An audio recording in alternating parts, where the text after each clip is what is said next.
Hello and welcome to the December edition of the Mayor's Corner with Mayor Leroy D. Burcroft, the monthly program in which we look at the news and events of the past few weeks. Well, Mayor, we're smack dab into the holiday season. Yes, we are. It came pretty quick this year.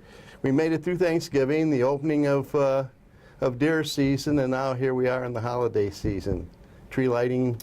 A lot of great things. You know, this is an awesome time of year, Dennis. You know, you think about it, especially for families. And, you know, I was talking to a family the other day, and they said, Mayor, we got a lot of events going on. And things in the fall, things in the winter. And I said, absolutely. I said, we're offering a menu of activities for good, clean fun for families to come out and enjoy. And what a great time of year. Yeah, and you know, all the things that we're doing with the fundraising for the Goodfellows, because we hit a little glitch there when they said we couldn't go out on the streets, so we have to raise the money somehow. Julie's Tea Party is a good one.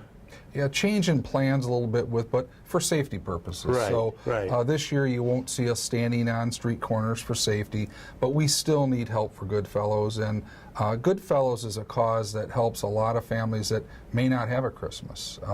And it's amazing how many families that we can actually support and help. So this year a little differently, we're still going to have the book sales. You'll still see us out and about, just not on street corners. Julie's Tea Party, those funds do go to Goodfellows as well. So we need help with that again this year, but just a great way to kind of the spirit of Christmas is helping other people and making sure other people are taken care of. And that's what I love about Romulus. We have a community with a kind of a family feel where people look out for one another. And look at Goodfellows as an example. Over the years, how many people have stepped up and given just hours of support. Absolutely. And even we take care of our seniors. They have their big Christmas parties. Yes. And our veterans, Wreaths Across America. This is our first foray into this program, which started back about 9 years ago across America, and it looks like we're going to be able to pull off a pretty good program with that. Yeah, and I'm glad you brought that up, Dennis, because, you know, Christmas isn't just for kids, you know, and the holidays aren't just for kids. Don't forget about our seniors. We have a real nice Christmas gala that we have at the Senior Center, but aside from that event, make sure that we're taking the time to show our appreciation and to tell them Happy Holidays and Merry Christmas to our seniors. The veterans, we couldn't have these holidays and freedoms that we have, so the VFW is working in conjunction with the city to try to do a real blowout with this Wreaths Across America, and just what a way to honor people who fought for our country. And no matter what branch of the military they were in, man or woman, they'll get an opportunity to have the due respect with a wreath on their grave. And it's good to know, to see groups like the veterans come through and want to work with us, and the APA and St. John's Lodge and all these people say, come on, Mayor, come on down here. Let's do some things here, you know, and that's really great. It really is, and we need it. You talk about the spirit of community, and that's what it is. You know, if it's a dinner at the APA, if it's something for the kids that the St. John's Lodge is doing, if it's something the VFW is doing, honoring our veterans, I mean, that's a real spirit of community that it sets Romulus apart. I think it's pretty cool that we have groups like that, you know, just put any differences aside and let's rally together as one solid community. Let's just go back a little bit, Mayor, and I know you're going to touch a lot of things in your state of the city, so I don't want to step on that too much, but what a fantastic summer we had. It just amazing to me, and the amount of people coming out for this is just fantastic. You know, Dennis, time does fly by, and amazing, the 3 years that I've been in office, in the mayor's office, and we have a great team of people that are putting these events together. Through the summer, you saw record numbers. You know, here we're having still movies in the park. Right. We're having Sounds of Downtown. And actually that conversation came up when I was with a group of people, and they said you had a lot of summer activities. So what we're trying to do is kind of piggyback on one another as we move forward. So what you're going to see next year is trying to build successes of, yes, we're going to have a farmer's market, but let's try to put the farmer's market down with Sounds of Downtown. Let's try to combine so we're not just having so many different events We're going to piggyback on the key ones that are working and kind of build those and try to make them better and better. So we have a very successful Pumpkin Fest. We know the Fall Fest works. We know certain things that our residents tell us are working. So we want to just build on that. You know, we can keep adding and adding events. We just want to make the ones that we have better and better. And the key benchmark for success is people support them. And like you said, Sounds of Downtown, great numbers. People came out. I mean, in most cases, our weather cooperated. We picked some pretty good days. So we're going to keep doing what works, but our obligation to the residents is to continue to offer great programming.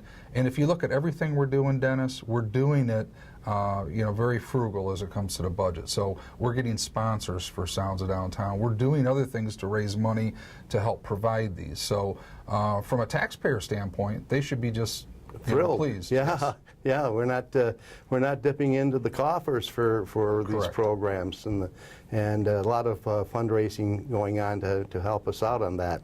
And we got the new year coming up already, 2017. Oh my goodness. We're going to have just things like Black History Month. That's always been a big program Mark your calendar. for us. It's still early, but we're going to have a lot of kind of our core base programs that are really important, and we're going to continue to build on those. So we'll have an awesome Black History Month. We'll have some featured programs with that as well too. You mentioned State of the City coming up. Right. We're also going to do, as we always do, a luncheon session with the Greater Chamber of Commerce. Right. Again, to make sure that we're pulling in business people and making sure they're aware of what our plan is moving forward. The chambers, and they pull their own load. They're going to have a bowling fundraiser coming up, and so they're raising some money there, and a golf outing in the summertime, and it's been a very vibrant chamber in the past few years. Yeah, I've been very pleased to see the turnaround and more events, and again, tying into that sense of community, we need the chamber, we need the school system, we need our community to all be on the same page and be as one. And the more we can work together, the more good programming and the more good things to come for our residents.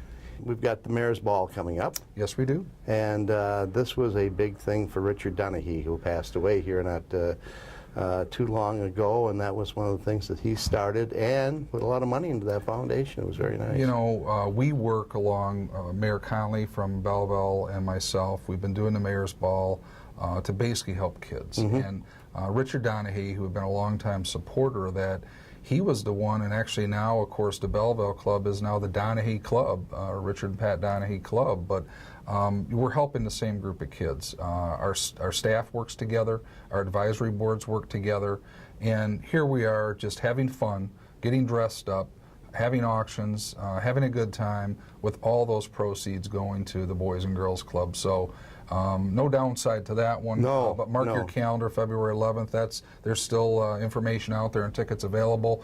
But we have one club in Romulus, which operates out of the Wick Elementary, and then they have the Donahue Club in Belleville. And that model that's kind of working within the schools, which basically cuts the operating costs in half. So our advisory club, the money we're raising at the Mayor's Ball, helps cover the staff cost. And so you can operate in a school about half the cost as you can a standalone building. Right. And so that's kind of the model for Boys and Girls moving forward. They're looking at other communities, kind of what Romulus and Belleville have done with that, working within the school district. The benefit to the schools is that they're offering that. When someone's looking at Romulus versus some community that doesn't have a Boys and Girls Club, you know, they're going to see value that, hey, now someone has a place where their kids can stay after school, where often that's where kids aren't supervised, or they may experience things that they shouldn't. Might be a single family situation. So now they have good, positive, supervised activities. Well, that if the school district has that adds value to the whole community. So some people say, well, Burcroft, why are you worried about Boys and Girls Club? Well, I'm worried because we need to give good, positive activities for our kids. Here's the downside. We have a waiting list. So the more money we can raise to get staff, that's key. So we have a great club. We just need to serve more kids. You know, when you took office in November 3 years ago, and you'd been on council for a long time, but did you ever really think that all of this was going to come together so quick? Yeah, you know, parts of it knew would. Some of the systems we put in place. You know, we just picked up an example of it were the E-Cities Award that we got at University of Michigan Dearborn. Now that was something the city had gotten a 4-star award before. This year, picking up a 5-star award and getting the best practice trophy recognition, which only I think 5 communities received, that I knew would come with putting good systems and processes in place.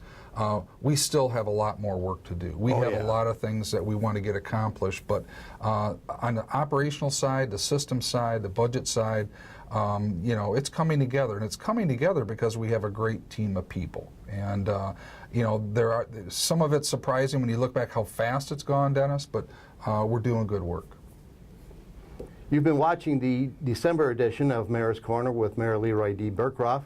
Join us again in January as we start off the new year with a new Mayor's Corner. I'm Dennis Davidson. See you then.